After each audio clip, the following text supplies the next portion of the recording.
फडणवीसांच्या निवासस्थानी सेलिब्रेशनला सुरुवात झालेली आहे।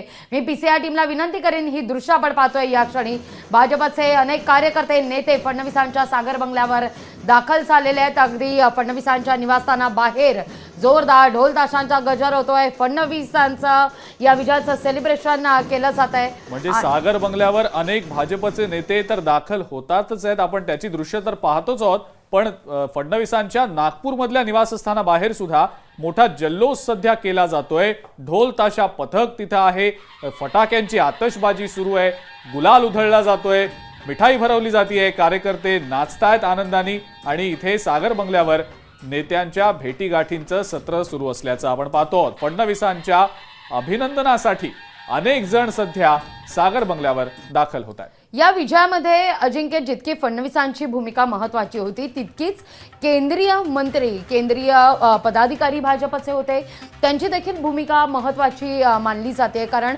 लोकसभा निवडणुकीनंतर मात्र मनाजोगं यश जेव्हा भाजपला मिळालं नाही तेव्हा त्या दिवसापासून मात्र भाजपनं या ग्राउंड रणनीती आखण्यास सुरुवात केलेली होती आणि त्याचाच परिपाक आपण आज पाहतोय। बरोबर आहे। आणि आणखीन एक याच निमित्ताने एक प्रश्न विचारायचा आहे हेमलताताईंना मला, की हेमलताताई, खास करून मराठवाड्यात आणि विदर्भात काँग्रेसला आणि उद्धव ठाकरेंच्या शिवसेनेला मोठं यश मिळेल असं बोललं जात होतं, शक्यता वर्तवली जात होती, मात्र तिथं सुद्धा फारसं यश दिसत नाहीये। काय नेमकी कारणं वाटतात?